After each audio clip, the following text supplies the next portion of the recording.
한 주일에 주의 전에 나오신 여러분들 위해 하나님의 크신 은혜와 복이 임하시기를 주님의 이름으로 축원합니다. 오늘 여러분과 함께 나눌 말씀은 고통의 문제를 어떻게 다룰 것인가, 고통의 문제를 어떻게 다룰 것인가라는 제목입니다. 좀 거창한 제목이라 설교 한 번으로 고통의 문제 전부를 다룰 수는 없겠지만 요셉의 이야기 속에 등장하는 유다를 통해서 이 주제를 살펴보려고 합니다. 유다를 통해 배울 것이 무엇이 있겠는가, 이런 생각이 드는 분도 계실 것입니다. 사실 요셉의 형제들을 보면 별로 본받을 만한 사람이 없어 보입니다. 요셉의 동생 베냐민도 별 볼 일 없었고, 루벤은 장자였지만 그 형으로서의 본받을 점이 별로 없었던 사람입니다. 우유부단한 성격이라 동생 요셉을 구하지도 못했었고, 더구나 아버지의 첩이었던 서모 비라와 통간을 하였으니 이건 사람도 아닙니다. 그나마 요셉이 제일 괜찮은 사람이었기에 그로부터 메시아가 나올 법도 한데, 성경은 요셉 지파에서 메시아가 나온다고 말씀하지 않았습니다. 오히려 오늘 본문의 주인공인 유다 지파로부터 메시아가 나올 것을 말씀합니다. 그만큼 유다는 주목할 만한 가치가 있는 인물이고, 또 그를 통해 놀라운 교훈을 얻을 수 있음에 틀림없습니다. 그렇다면 요셉의 배다른 형이었던 이 유다가 요셉을 능가할 만한 대단한 인물이었을까요? 그의 신앙이, 그의 인격이, 그의 카리스마가 요셉을 능가했던 것일까요? 여러분, 전혀 그렇지 않았습니다.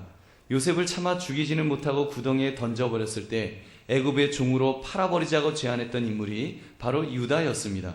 어떻게 보면 형제들 중 아무도 실행에 옮기지 못했던 죄를 앞장서서 저질렀던 인물이라고 해도 과언은 아닐 것입니다. 그래도 형제지간인데 어느 정도 시간이 지나고 나면 분이 풀리면 그 구덩이에서 동생을 풀어줄 수도 있었을 텐데, 아무튼 유다가 앞장서서 일을 저질러서 이제 요셉이 이렇게 애굽의 종으로 팔려가지 않았습니까? 그리고 하나 더 추가되는 그의 치명적인 죄는 자기 며느리와 동침하여 두 아들을 낳았다는 사실입니다. 그 중 하나가 베레스라는 인물입니다. 이 베레스의 가게로부터 메시아 예수 그리스도가 탄생하셨습니다.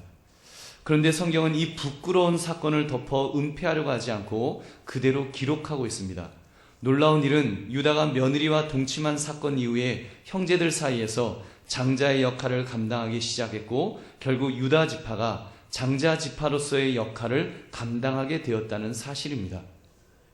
도대체 유다에게 무슨 일이 일어났기에 그런 부끄러운 사건 이후에 그가 장자의 역할을 감당하는 놀라운 축복을 받게 되었을까요? 오늘 말씀의 제목, 고통의 문제를 어떻게 다룰 것인가를 염두에 두시고 말씀을 함께 나누심으로 큰 은혜를 받으시는 저와 여러분 되시기를 주님의 이름으로 축원합니다.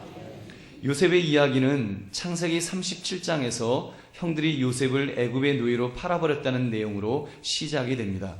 그런데 이어지는 창세기 38장은 갑자기 유다가 며느리 다말과 동침하여 아들을 낳았다는 내용을 말씀하고 39장부터 다시 요셉 이야기로 돌아가게 됩니다.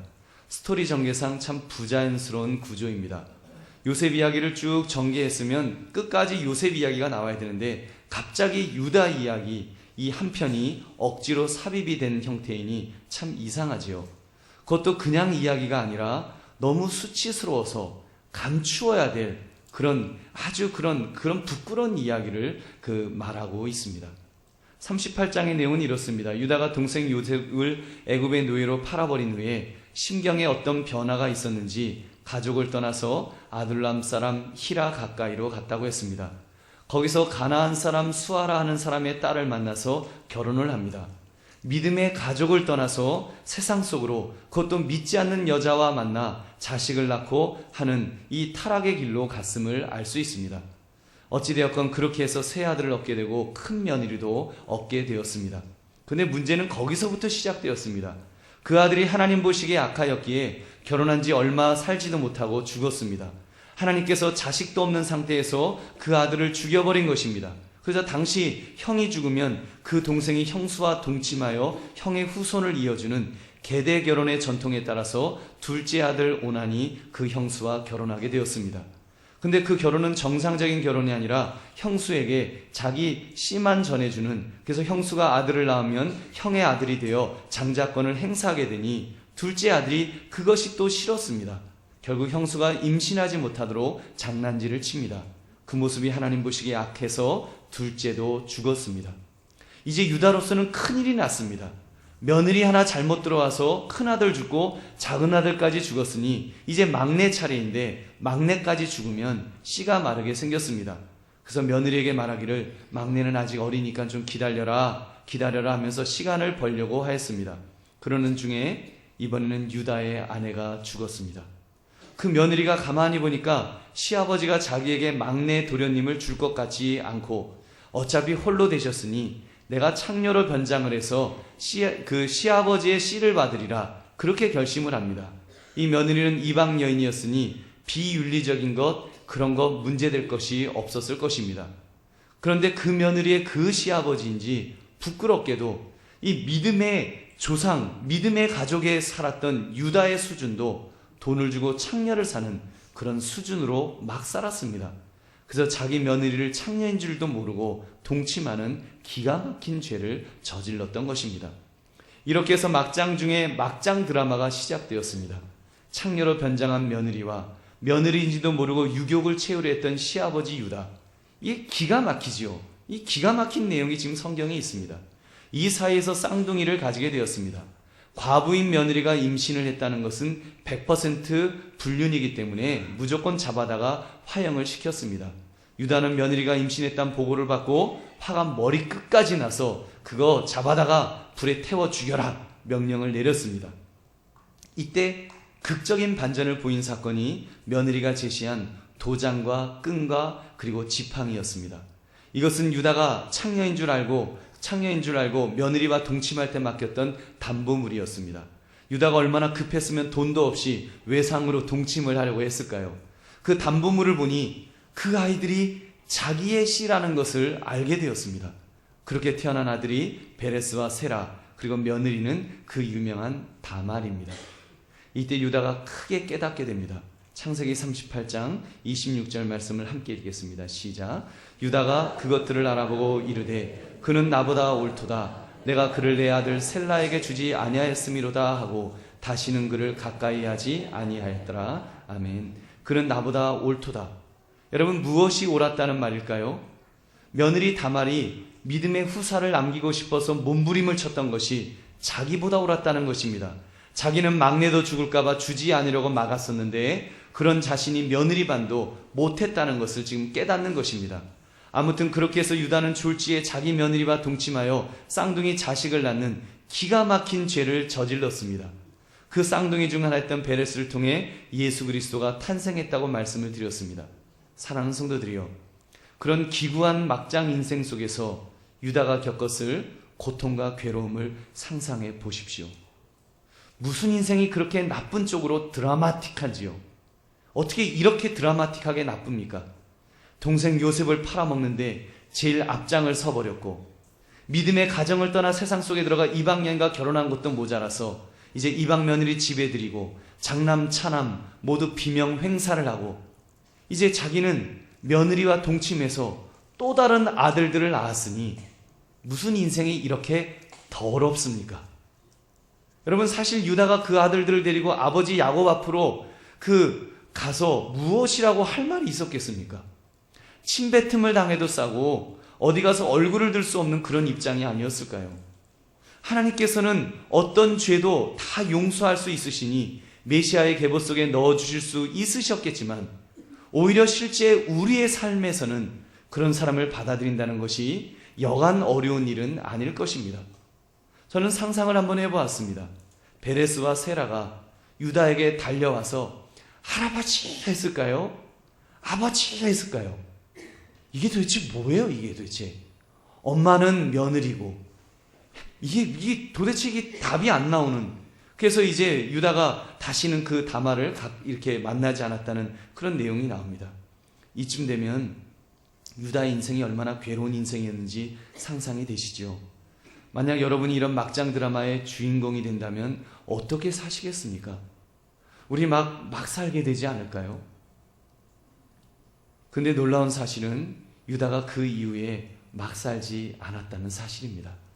성경에 그가 어떻게 집으로 돌아왔는지는 구체적으로 기록하고 있지는 않지만 유다는 집으로 돌아왔습니다. 그 말은 집으로 돌아왔다는 믿음의 공동체로 다시 왔다는 것입니다. 이것이 굉장히 중요합니다. 믿음의 공동체를 떠나 세상 속으로 가버렸고 거기서 세상 여자 만나서 자식들 낳고 살다가 자식들 다 죽고 마누라도 죽고 며느라와 동침하여 두 아들을 낳고 쓰레기 같은 인생의 주인공이 되었지만 유다는 다시 돌아왔습니다. 다시 돌아온 것이 이것이 중요합니다. 다시 돌아오는 것, 즉 회개가 중요합니다. 우리 하나님은 다시 돌아오는 믿음의 자녀를 외면하시는 법이 없으십니다. 탕자가 아버지를 떠나서 그 재산을 챙겨 세상에서 허랑방탕하게 다 탕진을 해서 거지가 되었다고 할지라도 이제 회개하는 심령으로 돌아오면 아버지는 받아주십니다. 아버지는 그 아들을 안아주시고 깨끗한 옷을 입혀주시고 그리고 좋은 보석을 끼워주시면서 그렇게 아들로 다시 맞아주는 것이 그것이 아버지의 심정이요 그것이 우리 하나님 아버지의 마음이신 줄 믿으시기 바랍니다. 여러분, 우리가 죄를 고백하면 하나님은 우리를 그렇게 용서하십니다. 동이 서에서 먼 것처럼 용서해 주십니다. 그 죄는 기억조차 하지 않으신다고 우리 하나님 말씀하신 것입니다. 그러니까 유다같이 며느리와 동침하여 자식을 낳은 그런 사람의 집안에서도 메시아를 나오게 하시는 자비하신 하나님이신 줄로 믿습니다. 사랑하는 성도들이요, 제가 좀 장황하게 유다에 대한 스토리를 말씀드렸는데 오늘 본문을 보시면 그 이유를 알게 될 것입니다. 한마디로 유다가 너무 많이 변했다는 것을 알려드리려는 것입니다. 요셉 이야기 여러분 잘 아시지요?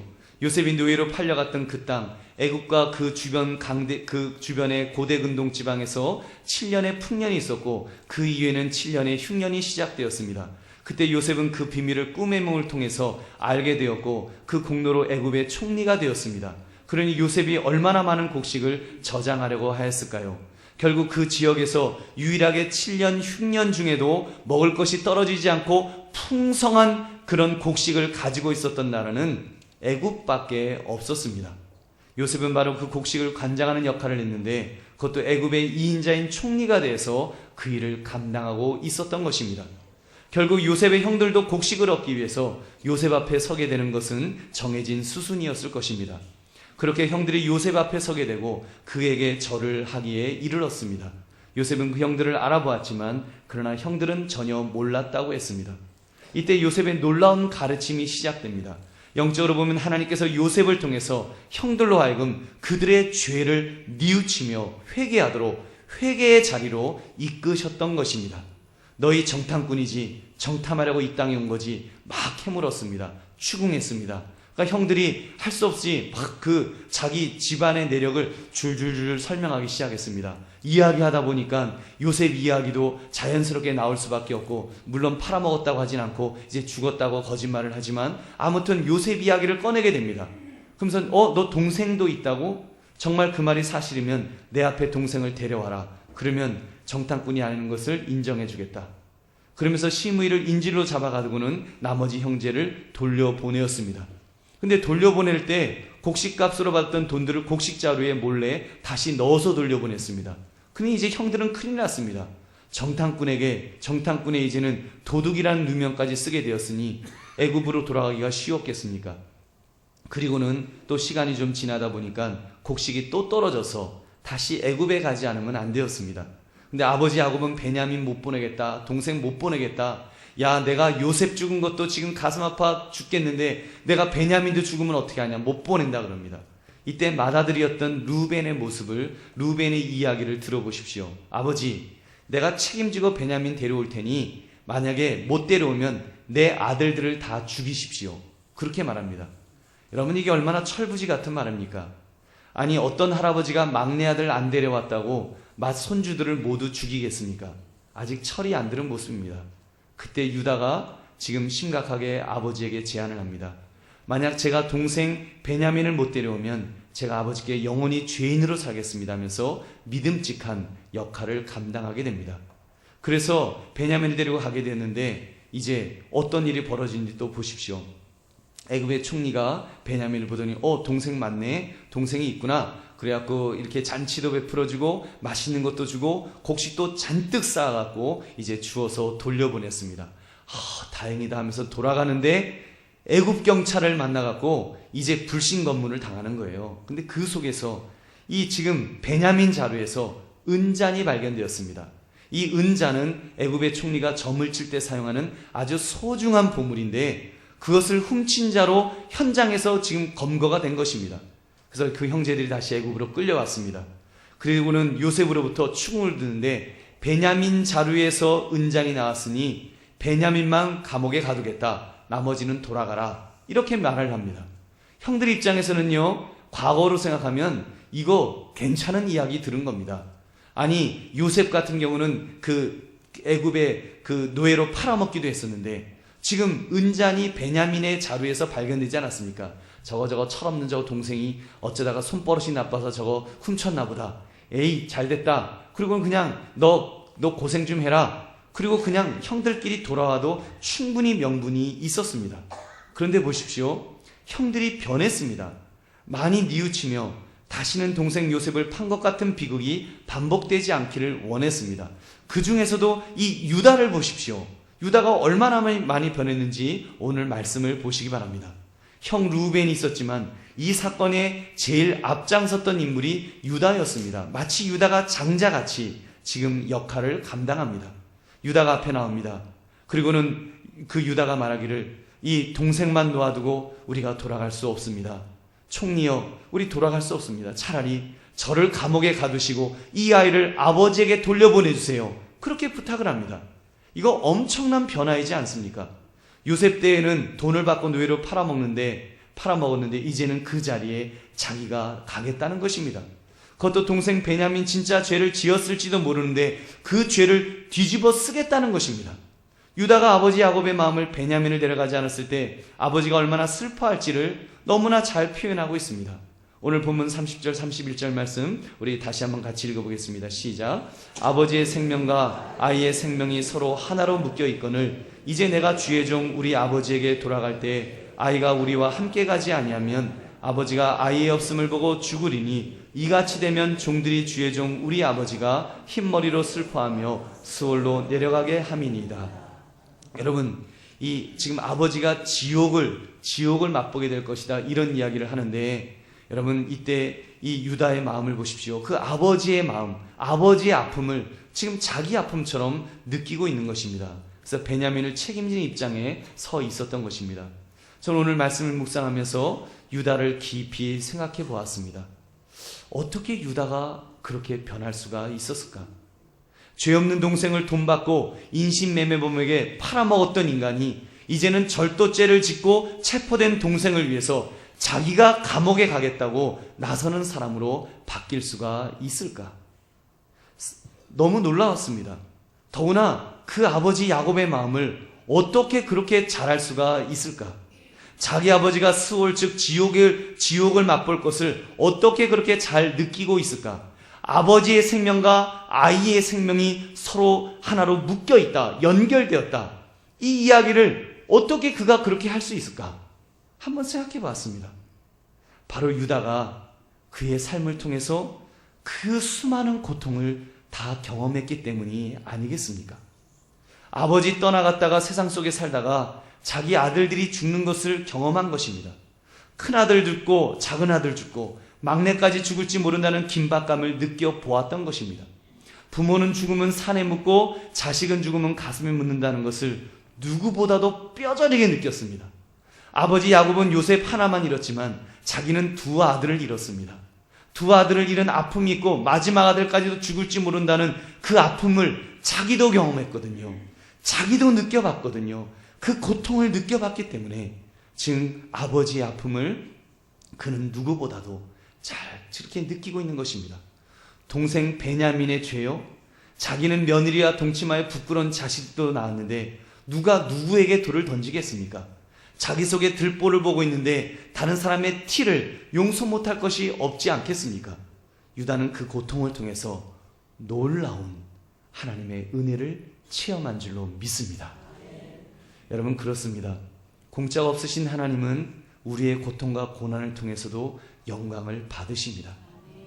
여러분, 때로는 정말 이유 없는 고난을 당했던 그 욕과 같은 사람에게는 하나님께서 나중에 더 큰 은혜와 복을 주시지요. 내가 하나님을 귀로만 들었었는데 이제는 눈으로 뵙는다고 하는 그런 이야기를 그가 하지 않습니까? 그리고 그 2배의 축복을 하나님이 주셨지요. 그러나 여러분, 이 유다와 같은 사람, 이런 사람도 죄가 많고 허물이 많아서 그래서 고통당하는 사람도 하나님이 그냥 두지 않으신다는 거예요. 비록 우리의 욕심으로 하나님을 멀리해서 생긴 고통이라고 할지라도 하나님의 자녀의 고통을 그냥 고생하는 것으로 내버려 두시는 하나님이 아니라는 말입니다. 하나님은 고쳐주시고 더 강한 믿음의 사람으로 만들어 주십니다. 시편 34편 18절 말씀, 여호와는 마음이 상한 자를 가까이 하시고 충심으로 통회하는 자를 구원하시는도다. 시편 51편 17절 말씀, 하나님께서 구하시는 제사는 상한 심령이라 하나님이여 상하고 통회하는 마음을 주께서 멸시하지 아니하시리이다. 아멘. 우리가 통회하는 마음으로 하나님 앞에 나아가면, 유다가 통회하는 마음으로 하나님 앞에 나아갈 때 하나님께서 그를 용서하시고 그를 회복시키셨다는 것입니다. 시편 140편 3절, 상심한 자를 고치시며 그들의 상처를 싸매시는도다. 하나님은 싸매어 주시는 하나님이신 줄로 믿습니다. 여러분, 그 속에서 우리가 회개하면, 그 속에서 우리가 자신을 돌아보면 하나님은 우리에게 은혜를 베풀어 주십니다. 놀라운 은혜를 베푸셔서 우리를 큰 축복의 통로로 사용하시는 자비가 많으신 하나님이신 줄 믿으시기 바랍니다. 저는 같은 경우는 아니지만 비슷한 경험을 해보았습니다. 여러분이 잘 아시는 대로 제 아이들은 미국에 보내놓고 참 마음이 아팠습니다. 참고로 제 아들이 미국에 간 것은 여러분 조기 유학은 아니니까 조금 여러분 이해해 주시기 바랍니다. 미국에서 아이들이 태어났고 또 미국 학교 다니던 아이들을 아버지 목회 때문에 끌고 왔더니, 그래서 한남초등학교, 오산중학교에 앉혀놓았더니 막 머리를 책상에 쾅쾅 박으면서 막 그러면서 애들이 살았습니다. 화장실 간다는 말도 할 줄 몰라갖고, 그러다가 하여튼 하나님 은혜로 그래도 이렇게 참 잘 중학교 졸업, 초등학교 졸업하고 중학교도 졸업하고 이렇게 고등학교까지 가는 데까지 갔었습니다. 우리 작은 아이 같은 경우는 미국에 있을 때는 해피보이, 행복한 아이로 그렇게 별명이 있었는데, 우리 교사들은 아실 거예요. 우리 그 작은 아이 완전히 인상파 아이로 바뀌어갖고 그렇게 살았던 그 시절이 있었습니다. 근데 뭐 도저히 고등학교는 감당할 수가 없었습니다. 그래서 미국 외할아버지, 외할머니가 사시는 곳으로 이렇게 보낸 것이고, 사실 제 아내도 태어나기는 한국에서 태어났지만 미국에서 자란 1.5세대인 그런 사람입니다. 그래서 자기 고향으로 가서 이제 아이들을 가르치고 있는데, 지금 아이들이 지금 미국 가서는 참 행복하게 학교를 다니고 또 공부도 굉장히 잘해서 이제 제법 좋은 학교에 장학금 많이 받을 수 있는 곳에 가게 될 줄로 믿습니다. 여러분 기도 많이 해주십시오. 그리고 또 이 말을 하려던 것은 아니었고, 제가 마음이 얼마나 그때 아팠는지를 말씀드리려니까 그렇게 힘들면 보내지 마시지 왜 사서 고생하느냐 그렇게 생각하실까봐 좀 말씀을 드렸습니다. 여러분, 근데 뭐 이제는 웃으며 말씀드릴 수 있고, 이제 내년 여름까지면 이제 제 아내가 돌아올 수 있을 것 같아서 이렇게 말씀을 드립니다. 여러분, 그때 공항 안으로 이렇게 아이들하고 제 아내를 이렇게 들여보내는데요. 막 수도꼭지 같이 막 눈에서 눈물이 줄줄줄 나는데요. 와, 진짜 정신없더라고요. 그리고 여러분, 가슴이 아픈데, 가슴 아프다는 말 여러분 혹시 아시는지요? 여러분, 가슴 아프면 가슴 아파, 이건 가슴 아픈 거 아니에요. 저도 첫사랑에 실패한 적도 있었고 저희 아버님 돌아가시는 그런 상도 당해봤지만, 여러분, 그런 가슴 아픈 거는 가슴 아픈 거 아닙니다. 가슴이 진짜 아프면요, 가슴을 쳐요. 가슴이 너무 아프면 가슴이 진짜 가슴이 아파서 이렇게 막 치게 돼요. 막 치면서, 그러면서 돌아왔습니다. 그러면서 돌아와서 이렇게 침대에 누워있는데요, 그냥 눈물이 줄줄줄줄 나는데, 이게 무슨, 정신없더라고요. 더군다나 뭐 그때 또 어머니도 몇 달 동안 미국에 계셨기 때문에 정말 아무도 없는데, 그때 제일 싫은 것이 식사 시간이었습니다. 밥을 먹는데 그야말로 끼니 때가 되니까 그냥 죽지 않으려고 일하려고 쑤셔 넣는다는 표현이 아마 딱 맞을 것입니다. 여러분, 근데 여러분 그거 아십니까? 그때 하나님께서 그 고통을 통해서 정말 제게 큰 것을 깨닫게 하셨습니다. 그때부터 우리 성도님들의 고통이 느껴지기 시작했습니다. 고통이 느껴지기 시작했어요. 배우자를 먼저 떠나보낸 집사님, 권사님들의 아픔이 뭔지가 제 마음속에 느껴지기 시작했어요. 자녀를 앞세워놓고 피눈물을 흘리고 계시는 성도님들의 모습이 보이기 시작했습니다. 그전에는 좀 피상적으로 보였는데 얼마나 아프실까, 얼마나 슬프실까 그 정도였는데 그게 막 제 아픔처럼 느껴지기 시작했어요. 외롭게 혼자 사시는 분들의 그 외로움이 무엇인지를 깨닫게 되었습니다. 여러분, 그뿐 아니라 꼭 그런 외로움이 아니더라도 우리 성도님들이 겪고 있는 참기 힘든 아픔이 저의 아픔으로 와닿기 시작했다는 것입니다. 그래서 어떤 분들이 그러시더라고요. 목사님 설교가 점점 좋아진다고. 바로 그 고통을 통과하고 나니까 공짜없인 하나님께서 은혜를 베풀어 주시는 것은 아닐런지요. 정말입니다. 저는 공짜가 없으신 하나님을 믿습니다. 저는 공짜가 없으신 하나님을 전 분명히 믿습니다. 우리가 지금 겪고 있는 고통들 너무 힘들어서 죽을 지경인 것 같지만 그 고통 잘 견디고 나면 하나님께서 큰 은혜를 부어주실 줄로 믿습니다. 그래서 실제로 목회자들을 보면 여러분, 큰 목회하시는 목사님들 치고 죽을 고비를 안 넘기신 목사님들이 없습니다. 폐병으로, 암으로 다 죽을 고비 한 번씩 넘기시던 분들이, 그분들이 하나님이 크게 쓰시더라고요. 그렇다고 그 복을 욕심내어서 하나님 제게도 죽을 병을 주시옵소서 이렇게 기도할 수는 없고, 여러분, 그래서 제가 하는 말이 맞기 전에 잘하자. 그저 그런 경험하지 않고도 잘하면 그런 경험하지 않고도 하나님의 은혜를 받으면 제일 좋겠다. 이런 마음이 제 마음입니다. 여러분, 사랑하는 성도들이요. 아무튼 그러나 어떻게 합니까? 아마 여러분 중에는 지금 또는 이미 그런 고통과 고난 속에 있는 분들도 계실 것입니다. 지금 사업에 실패해서 앞이 안 보이는 그런 분들도 계실 것이고, 자녀의 문제로 아무리 내가 노력해도 자녀의 문제는 내 힘으로 안 되지 않습니까? 내 힘으로 안 된 그 절망 속에서 몸부림치는 분들도 계실 것입니다. 건강을 잃어서 건강한 사람만 보면 그것이 너무 부러운 분도 계실 것이고, 연세가 많으신 어르신들 중에는 젊은 사람 보면서 내가 저 젊음을 다시 살 수 있다면 내 재산을 다 주어도 아깝지 않겠다. 그런 마음을 갖고 계신 분도 계실 것입니다. 그러나 우리가 어떤 처지에 있다고 할지라도, 그리고 우리가 그 처지가 아무리 힘들고 어려울지라도 분명한 것 한 가지, 여러분, 이것만은 꼭 기억하십시오. 우리 하나님은 공짜가 없으시다는 것입니다. 우리 하나님은 분명히 공짜가 없으십니다. 공짜 없으신 하나님은 그 아픔을 통해서 내가 한 계단 더 성숙하고 그 아픔을 통해서 다른 사람을 돌아볼 줄 아는 사람으로 변화시켜 주신다는 것입니다. 우리가 그 고통의 시간을 믿음으로 잘 견디면 놀라운 복을 받게 될 것입니다. 그 고통이 없었던 것보다도 더 축복이라고 말할 수 있는 그런 시간을 분명히 하나님이 주십니다.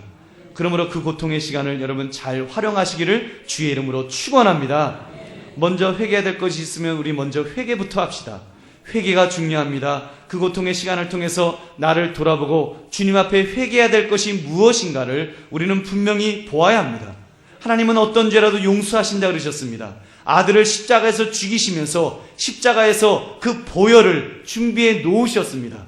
우리가 어떤 죄라도 그 주님 앞에 고백하면 주님은 그 보혈로 우리의 죄를 용서해 주십니다. 그 주님 앞에 나가서 우리의 죄를 고백하는 것, 그것이 너무나 중요합니다. 그리고 우리 또한 결단합시다. 그 고통을 통해서 하나님께서 이제는 그동안 못 보던 것들을 보게 하시고, 느끼지 못했던 것들을 느끼게 하시고, 그리고 하나님의 정말 책임감에 있어서 내가 이전에 느끼지 못했던 책임감을 느끼게 하시는 하나님의 놀라운 가르침이 있습니다. 우리가 그것을 깨달아야 됩니다. 민감하게 깨달아야 됩니다. 그럴 때 여러분, 우리가 성장하게 될 줄로 믿습니다. 더 세상을 크게 볼 수 있게 됩니다. 더 세상을 깊게 볼 수 있게 됩니다. 더 진지하게 세상을 살아가게 된다는 것입니다. 우리 하나님께서 그런 중에 놀라운 은혜와 복을 부어주실 줄로 믿습니다. 말씀을 맺습니다. 사랑하는 성도들이요, 우리 교회에 나오는 분들을 보면 문제가 없는 분들이 별로 없습니다. 우리 생각에는 교회에 나오는 분들은 문제가 없어야 될 것 같고, 죄도 안 지어야 될 것 같고, 고통도 없어야 될 것 같은데 사실은 그렇지가 않습니다. 오히려 더 문제가 많고, 오히려 더 죄가 많고, 오히려 더 고통이 더 많을 수도 있습니다. 우리 주님이 그런 말씀하셨어요. 예수님은 건강한 사람이 아니라 병든 사람에게 찾아오셨다라고 말씀하셨습니다. 도덕적으로 불구된 사람, 정신적으로 이상이 있는 사람, 육체적으로 고통당하는 사람, 사회에서 소외된 사람들에게 찾아오셨다라고 주님은 말씀하십니다. 예수님은 삶을 뒤흔드는 상실로 인해서 인생이 황폐해진 사람에게 찾아오셨다라고 그렇게 말씀하십니다. 여러분, 지금 너무 큰 고통과 아픔이 있습니까? 너무 큰 절망이 내 앞에서 있으십니까? 여러분, 그것 때문에 너무 괴로우면 여러분 어떻게 하시겠습니까? 우리 살다 보니까요, 살다 보면 도로에서 큰 교통사고가 지금도 일어납니다. 강원도에서 눈이 와서 돌아가시는 분도 계십니다. 그분이 우리의 부모님일 수도 있습니다. 자녀를 앞세우기도 하고 사업이 망하기도 하고 건강을 잃어서 정말 이제 죽을 날만 기다릴 수도 있습니다. 기가 막힌 사연들이 가슴에 맺힐 수도 있습니다. 어떻게 합니까? 여러분, 우리의 인생에 그런 것이 피할 수 없다면 어떻게 하겠습니까? 피할 수 없으면 즐겨야죠. 피할 수 없으면 받아들여야죠. 받아들이는데 믿음으로 받아들입시다. 자포자기하지 맙시다. 고통이 있다고, 내 고통이 내 속에 있다고 그것 때문에 나 어떻게 하면 어떻게 해요? 여러분, 그게 아니에요. 우리 예수 믿는 사람들은 그것이 아닙니다. 우리는 좋으신 하나님을 믿는 사람들입니다. 좋으신 하나님께서 우리를 책임져 주실 것을 믿고 사는 사람들입니다. 여러분, 그 하나님이 우리와 함께 하시는데, 그 하나님이 전능하신 하나님이신데 우리가 무엇을 못하겠어요? 이번에 새벽기도 때 사드락 메삭 아벳느고에 대한 설교를 하면서 풀문불에 던져지는 그 상황에서 그들이 그런 고백을 해요. 하나님께서 풀문불 속에 우리를 던져주셔도 우리를 구원해 주실 것입니다. 그러나 그리 아니하실지라도 나는 하나님을 믿습니다. 왜냐하면 그 하나님이 자기를 책임져 줄 것을 믿기 때문입니다. 하나님 분명히 책임져 주세요. 어떤 방법으로도 책임져 주십니다. 우리에게 확실하게 주신 것 있습니다. 이 땅에서는 혹시 우리가 이렇게 될 수도 있고 저렇게 될 수도 있지만, 여러분, 예수 믿는 사람들은 여러분 어차피 우리 인생 어떻게 살든, 고생하며 살며 고통스럽게 살며 아니면 행복하게 살든 어떻게 살든 마지막 가는 길은 똑같잖아요. 죽음의 길을 가잖아요. 죽음의 길의 마지막은, 종착역은 천국입니다. 여러분, 우리는 천국 가는 자들인 줄 믿습니다. 예수 믿으면 천국 갑니다. 예수 믿으면 구원받고 천국 갑니다. 지금 죽어도 천국 갈 수 있습니다. 그 하나님이 나의 하나님을 믿으신다면 고통의 문제 어떻게 푸시겠습니까? 책임져 주시는 하나님 붙드시고 믿음으로 풀어가시는 저와 여러분 되시기를 주님의 이름으로 축원합니다. 우리 함께 기도합시다.